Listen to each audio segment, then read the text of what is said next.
नमस्कार दोस्तों, जय हिंद। स्वागत है फिर से एक बार आपके अपने YouTube चैनल हर्ष सॉल्यूशन में। दोस्तों, हम लोग देख रहे हैं वनकेवरा भाग 1 से संबंधित टॉप 150 क्वेश्चंस और हम लोगों ने 3 पार्ट ऑलरेडी कर लिया है। दोस्तों, आज ये इसका चौथा पार्ट है। अगर आपने प्रीवियस वीडियोस नहीं देखे हैं तो आप चाहें तो उन्हें जा करके देख सकते हैं। तो आइए दोस्तों, शुरू करते हैं आज के इस वीडियो को। अगर आज आप पहली बार हमारे इस चैनल को विजिट कर रहे हैं तो आपसे एक रिक्वेस्ट है दोस्तों, प्लीज़ इसे सब्सक्राइब कर अपने इस चैनल को सब्सक्राइब कर लीजिए, आपको इससे निश्चित ही लाभ मिलेगी। आइए दोस्तों, देखते हैं आज का पहला प्रश्न। देखिए, यहाँ पर बोला गया है कि वनकेवरा भाग 1 में कई ठो रचना गद्य विद्या रूप में आए। तो बताइए दोस्तों, जो वनकेवरा भाग 1 में आपने जो रचनाएं देखी हैं उसमें कितनी ऐसी रचनाएं हैं जो गद्य विद्या में आते हैं? 15, 16, 17 या फिर 18? तो दोस्तों, इसका जो सही उत्तर है वो है ऑप्शन नंबर बी।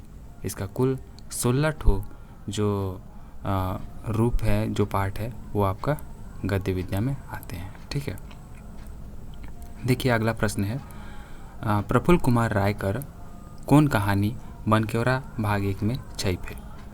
तो बताइए दोस्तों, कौन सा कहानी जो है प्रफुल्ल कुमार राय की वनकेवरा भाग 1 में छपी है? लहरा, पंच, भापल कांदा या फिर त्रिफला? तो बताइए। तो दोस्तों, इसका जो सही उत्तर है ऑप्शन नंबर डी, त्रिफला। मैंने आपको पढ़ाया भी है त्रिफला। अगर आपने उन वीडियोस को नहीं देखा है दोस्तों, तो मैंने वनकेवरा भाग 1 में जितनी भी चीज़ें आपको पढ़नी, जैसे कि कविताएं हो गई, फिर आपके कहानी हो गए, लेखक लेखिकाएँ हो गए, उसके बाद फिर आपका इधर गद्य और पद्य भाग दोनों ही मैंने आपको कराया है। नाटक हो गए, ये सब मैंने आपको कराया है। तो दोस्तों, आपको पूरी तरीके से संपूर्ण सिलेबस नागपुरी का जैसे सीजीएल कराया गया है। अगर आपने उन वीडियोस को नहीं देखा है तो चैनल के प्लेलिस्ट में जा करके आप उन्हें देख सकते हैं। आइए देखते हैं अगला प्रश्न। देखिए, खुदीराम घोषाल और मिस टांडेवाल कौन कहानीकर पात्र है गए? तो बताइए दोस्तों, ये खुदीराम घोषाल जो हैं और मिस टांडेवाल किस कहानी के पात्र हैं? मैंने आपको इस कहानी को ऑलरेडी कराया है। अगर आपने दोस्तों अगर उसे नहीं देखा है तो आप जा करके देख सकते हैं। तो बताइए सबसे पहले ये कि किस कहानी के ये पात्र हैं? क्या वो पूस की रात थी, त्रिफला थी, भापल कांदा या फिर त्रिलोचन? और यहाँ पर देखिए क्या नाम दिया है, रिबने ड्रॉप। तो ये तो त्रिलोचना और रिबने ड्रॉप और फिर आपका भापल कांदा हो गया, पूस की रात हो गई, ये तो आपका वनकेवरा भाग 1 में है ही नहीं दोस्तों। तो सबसे जो सटीक आंसर यहाँ पर लग रहा है वो त्रिफला ही हो जाएगा आपका। ठीक है। तो सॉरी दोस्तों, वैसे यहाँ पर जो आपको इसके अगर हम लोग बुक के आधार पर देखें तो ऑप्शन नंबर सी सही बता रहा है, लेकिन यहाँ पर देखिए खुदीराम घोषाल और मिस टांडेवाल जो है कौन कहानीकर पात्र है गए, यहाँ पर पूछ रहा है। तो अगर आप त्रिफला कहानी को देखें तो इसमें आपको ये देखने को मिलेंगे। भापल कांदा दोस्तों नहीं है ये, लेकिन इसमें दिया गया है उत्तर ये, बट ये गलत हो जाएगा। ठीक है, चलिए देखते हैं अगला प्रश्न। वैसे मैं इसको आपको एक बार फिर से कंफर्म करके बताऊंगा कि इसमें से दिया गया ऑप्शन सही है या फिर नहीं, लेकिन अभी के लिए हम लोग इसको त्रिफला ही देखते हैं। ठीक है, ऑप्शन नंबर बी इसका सही कर लेंगे। देखिए अगला प्रश्न, त्रिफला कहानी में सिमी केकर बेटी है क्या? तो सिमी तो दोस्तों ये आपके घोषाल बाबू की बेटी थी। हाँ, मतलब ये जो मैंने आपको अभी बताया दोस्तों, ये जो आप देख रहे हैं ये खुदीराम घोषाल। तो खुदीराम घोषाल, देखिए घोषाल बाबू इसी को बोला जा रहा है नीचे वाले इस प्रश्न में। तो घोषाल बाबू जो है दोस्तों ये त्रिफला कहानी में आया है। ठीक है, तो इसका एग्जैक्ट यही ऑप्शन सही हो जाएगा, ऑप्शन नंबर बी। ठीक है, तो ये मिस टांडेवाल भी वही थी और खुदीराम घोषाल भी त्रिफला कहानी के ही पात्र हैं। देखिए इसमें जो अगला प्रश्न है ये हमें क्लियर कर दे रहा है पूरी तरीके से, क्योंकि त्रिफला कहानी में सीसी जो थी वो आपके घोषाल बाबू की ही बेटी थी, है ना। तो इसीलिए इसका ऑप्शन नंबर ए सही हो जाएगा। चलिए अगला प्रश्न देखते हैं। देखिए जाम डायर भी मैंने आपको कराया है दोस्तों। देखिए इसमें बोल रहा है कि कौन विद्या कर रचना है के? तो जामडैर। जामडैर कौन विद्या का रचना है दोस्तों, बताइए। ये है आपका जामडैर। इसका ऑप्शन नंबर देखिए, गीत है, कविता है, कहानी है या फिर लेख है। तो हम लोग जब कहानी कर रहे थे वन केवरा भाग 1 की, तो उसमें हमने देखा था जामडैर। तो ये आपका ऑप्शन नंबर सी कहानी हो जाएगी, ठीक है। तो इसका सी ऑप्शन सही हो जाएगा दोस्तों। चलिए अगला प्रश्न लेते हैं। देखिए, जामडैर शीर्षक रचना केकर द्वारा लिखा जाए? तो जामडैर किसके द्वारा लिखा गया था दोस्तों? सहनी देवेंद्र पाल के द्वारा, सहनी उपेंद्र पाल के द्वारा, या फिर सहनी शिवपाल, और एक ऑप्शन है सहनी नागपाल। तो इसका जो सही उत्तर होगा ऑप्शन नंबर बी हो जाएगा। सहनी उपेंद्र पाल नहन के द्वारा इसे लिखा गया था, ठीक है। देखिए, सहनी उपेंद्र पाल नहन कर कहानी में कौन पात्र कहेला दय जामडैर जोराब? तो ऐसा कौन बोलती है दोस्तों कि दय जामडैर जोराब? बताइए। रत्नी बोलती है, जतनी बोलती है, बुधनी बोलती है, या फिर फगनी बोलती है? तो दय जामडैर जोराब ऐसा जो है रत्नी बोलती है बुधनी से, ठीक है। तो इसका सही उत्तर हो जाएगा ए, ऑप्शन नंबर ए। रत्नी ने बुधनी को बोला था कि दय जामडैर जोराब, और फिर उसी वक्त बिजली कड़कता है और फिर वो लोग डर जाते हैं, ठीक है। देखिए दोस्तों, इसमें अगला प्रश्न है, जामडैर से ही ये प्रश्न है। जामडैर कहानी में जामडैर जोराल बाद ईशन का होलक की छुआ चिचियाए उठलें? हाँ, तो अभी मैंने बताया दोस्तों कि क्या हो गया था, ठनका ठनक गया था। मतलब ठनका ठनक लग मतलब कि वहाँ पर बिजली कड़कने लगा था, जिसको कि सुन करके वो लोग पूरी तरीके से डर गए थे और चिल्लाते हुए अपने घर की ओर भागे थे, ठीक है। देखिए अगला प्रश्न है फिर से जामडैर से ही, कि जामडैर कहानी में बुधनी कर दुइयो छुआ नुकसान होवल कर दोष केकर पर लागेला? तो जो बुधनी का दोनों बच्चे जो थे दोस्तों वो मर जाते हैं, तो इसका जो दोष है वो किस पर लगाया जाता है? भोला पर, ओझा कर पर, या फिर रतनी पर, या फिर फगनी पर? तो जो इसका जो दोष लगाया जाता है दोस्तों कि जामडैर इस कहानी में जो उसके दोनों बच्चे जो नुकसान हो गए थे, यहाँ पर बोला जा रहा है, इसका दोष आपको लगाया गया था रत्नी पर, ठीक है। तो इसका ऑप्शन नंबर सी जो है वो सही हो जाएगा। बुधनी के बच्चे को जब रत्नी देखने गई थी और फिर जब वापस वो आई थी अपने घर पर, तो दूसरे ही दिन उसके बुधनी के बच्चों की मृत्यु हो गई थी। तो फिर इसीलिए लोगों ने ये समझा कि रत्नी ने ही कुछ कर दिया होगा, और फिर सारा इल्ज़ाम इसी पर लगा दिया गया था और इसे डाइन कह करके वहाँ से भगा दिया गया था और इस पर जुर्माना लगाया गया था। तो देखिए दोस्तों, यहाँ पर जो अगला प्रश्न है वो जुर्माना से ही संबंधित है, कि रत्नी के छुआ मनक नुकसान होवल का करामात माइन के केतई कचिया रुपया पंचमन भरे का आदेश दे रहे हैं? तो उस पर कितना रुपया का जुर्माना लगाया गया था दोस्तों? वो 3000 रुपये का जुर्माना था, जो कि चुकाना उसके लिए काफ़ी मुश्किल हो गया था और वो चुका नहीं पाई थी, और वहाँ से गांव छोड़ करके रातों रात दोनों अपने पति के साथ वहाँ से कहीं दूसरा आसाम वगैरह चले गए थे काम करने के लिए, ठीक है। देखिए अगला प्रश्न है कि जामडैर कहानी में के कहेला नहीं बेटा तो के टूअर हो एक नहीं देबू? टूअर मतलब होता है दोस्तों कि अनाथ नहीं होने दूंगी तुझे। ऐसा किसने बोला था?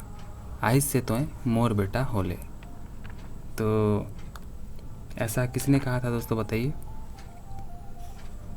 ऐसा कहा था आपका रत्नी ने कहा था, बुधनी ने कहा था, भोला ने, या फिर ओझा ने कहा था?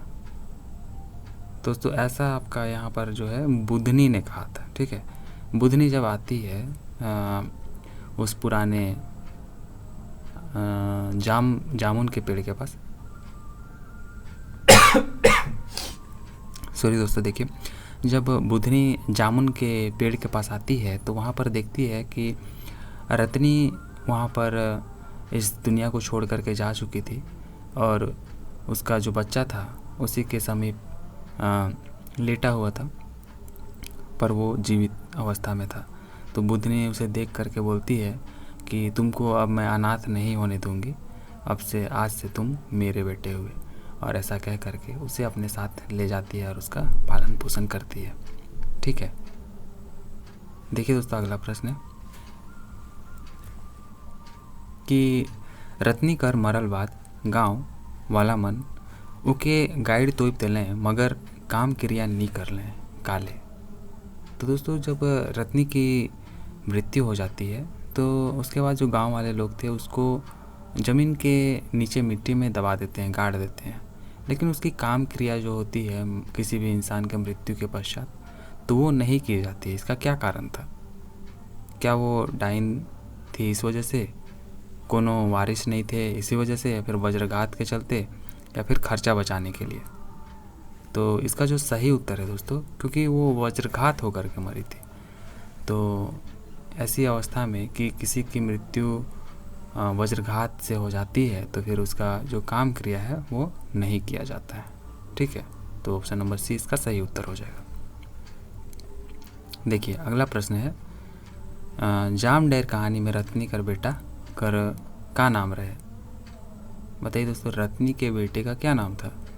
भोला था, देशा था, राजा या फिर महादेव? तो इसका नाम था देशा। ठीक है, क्या नाम था दोस्तों? उसका नाम देशा था। ठीक है, चलिए देखते हैं अगला प्रश्न। देखिए जामडेर कहानी में घनघोर सिंह मुखिया के भोला कर असल वारिस सिद्ध करके दांव खेलत रहे। तो जो घनघोर सिंह था मुखिया, वो किसको जो है भोला का असली वारिस सिद्ध करने के पश्चात, मतलब सिद्ध करने का दांव खेल रहा था? देशा को, चेटैया को, रेंघा को या फिर पेंघा को? तो चेटैया था। ठीक है, कौन था दोस्तों? चेटैया। देशा जो है बुद्धनी ने रत्नी का बेटा को पाला था, लेकिन इसको वो लोग नहीं मानते थे। तो चेटैया को जो है वो घनघोर मुखिया उसका बेटा साबित करके उसकी जायदाद को हड़पना चाहता था। ठीक है, तो इसीलिए इसका ऑप्शन नंबर बी जो है सही हो जाएगा। देखिए अगला प्रश्न, देशा अपन बेटा कर कहानी में का नाम रख रहे? तो देशा ने अपने बेटे का क्या नाम रखा था दोस्तों? चोटैया, काटैया, जामडेर या फिर रतन? तो उसने रखा था अपनी माता पिता के द्वारा जो जामडेर जोड़ाया गया था, तो उन्हीं की याद में इसने अपने बच्चे का नाम जामडेर रखा था। ठीक है, ऑप्शन नंबर सी इसका सही हो जाएगा। देखिए दोस्तों अगला प्रश्न है, ये तो हमारा सी हो गया। इसका अगला प्रश्न है कि शकुंतला मिश्र कर कौन कहानी बनकेवरा भाग 1 में छप है? तो ये क्या होगा दोस्तों बताइए। देखिए नीम तीता है, और नहीं, यहाँ पर तीता नीम है, तीता भात है, नीम डायर है या फिर नीम तीता है? तो ये तो इसका नीम तीता हो जाएगा। ठीक है, ऑप्शन नंबर डी इसका सही उत्तर हो जाएगा। देखिए अगला प्रश्न है दोस्तों कि राघव सिंह और राजेश्वर, संध्या, सरस्वती कौन कहानी कर पात्र हैं? आप तो इसको देखते ही बता सकते हैं दोस्तों कि ये आपका नीम तीता कहानी का पात्र है। ठीक है, देखिए नीम तीता कहानी में के नीम डाढ़ के बाटे के लिए मना करे ना? तो बताइए दोस्तों कि नीम तीता कहानी में कौन जो है नीम डाढ़ को बांटने के लिए मना कर देता है? तो कौन करता है दोस्तों? राघव सिंह, संतू मास्टर, राघव कर माँ या फिर राघव कर बहन? तो राघव की जो माता थी ये नीम डाढ़ को बांटने से मतलब मना करती है, क्योंकि ये उनका सबसे पुराना प्रॉपर्टी था और ये बहुत ही ज़्यादा मायने रखता था उनके लिए किसी बात को लेकर के। मैंने कहानी में आपको अच्छी तरीके से समझाने की कोशिश की है, आप चाहें तो उसे देख सकते हैं दोस्तों।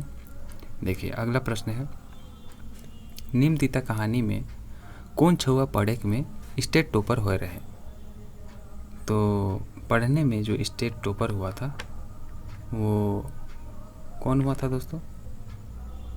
देखिए, राघव सिंह का बेटा हुआ था, राघव सिंह की बेटी, राघव सिंह का भाई, या फिर राघव सिंह का भतीजा। तो राघव सिंह को जो बेटी थी, ऑप्शन नंबर बी, ये इसका सही हो जाएगा, वही स्टेट टॉपर की थी। ठीक है, देखिए अगला प्रश्न है कि एमए कर पढ़ाई में कौन छुआ निम्नलिखित कहानी में टॉपर कर रहे हैं। तो एमए की पढ़ाई करने में कौन से बच्चा जो है उसने कहानी में टॉपर किया था? सरस्वती, संध्या, संध्या कर भाई, या फिर राघव सिंह कर भतीजा। तो इसका जो सही उत्तर है संध्या, यही जो बाद में आईएएस बनती है, जिसका कि रैंक 24वां आ जाता है पूरे इंडिया में। तो इसी ने एमए की पढ़ाई में टॉपर किया था। ठीक है, देखिए दोस्तों अगला प्रश्न है कि नीम डाड़ के बेचे के बाद जो है कारण का रहे। तो नीम डाड़ को बेचने की क्या वजह थी दोस्तों? क्या तिलक दहेज देना था, पढ़ाई लिखाई करवाना था, श्राद्ध कर्म कर खर्चा करना था, या फिर देवल में कोनो नहीं। तो ये लोग दोस्तों तिलक देने के लिए ऐसा कर रहे थे ना। संध्या की शादी जब वो लोग फिक्स कर रहे थे राजेश्वर के घर में, तो उन लोगों के द्वारा तिलक जो मांगा गया था उसी के लिए ये लोग नीम डाड़ को बेचने की बात कर रहे थे।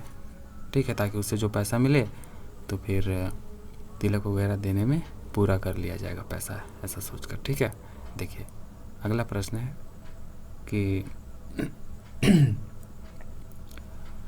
कचहरी में दलाली, ऑफिस में दलाली, घर जमीन किने में दलाली, कहाँ नखे दलाली। दलाल लागले नहीं कि काम निपटते देरी जो है नहीं लागेला, भले असली मालिक से बेसी दलाल कमाएला। प्रस्तुत कथन कौन कहानी से लेवल जाए। तो ये तो आपका नीमतिता से लिया गया है दोस्तों। ठीक है, देखिए अगला प्रश्न है कि जखम शीर्षक रचना कौन साहित्यिक विद्या में आहे। तो बताइए दोस्तों, जो जखम साहित्यिक विद्या है वो किस रचना में आई हुई है? क्या वो कविता है, कहानी है, लेख है, या फिर निबंध है?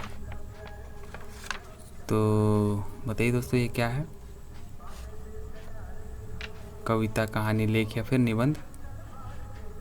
तो ये जो है इसका सही उत्तर आपका ऑप्शन नंबर बी हो जाएगा। जखम जो है एक कहानी है। ठीक है, देखिए अगला प्रश्न है श्रीकांत कर कौन रचना जो है बनकेवरा भाग 1 में गद्य भाग कर आहे। लखन, माखन, जखम, या फिर जांग कर घाव। तो आपने पढ़ा होगा दोस्तों, इसका जो ऑप्शन नंबर सी है जखम, ये इसका सही उत्तर हो जाएगा। ठीक है, तो ये थी दोस्तों आज की पूरी वीडियो। उम्मीद करता हूँ आपको कुछ ना कुछ सीखने को ज़रूर मिला होगा। दोस्तों अगर आपको कुछ सीखने को मिला है तो इसे प्लीज़ लाइक कर अपने दोस्तों के बीच ज़रूर शेयर कर दीजिएगा, और चैनल पर नए हैं तो इसे सब्सक्राइब कर लीजिएगा। चलिए दोस्तों, मिलते हैं अगले इसी तरह के किसी वीडियो में। तब तक के लिए टेक केयर। जय हिंद, जय भारत, जोहार।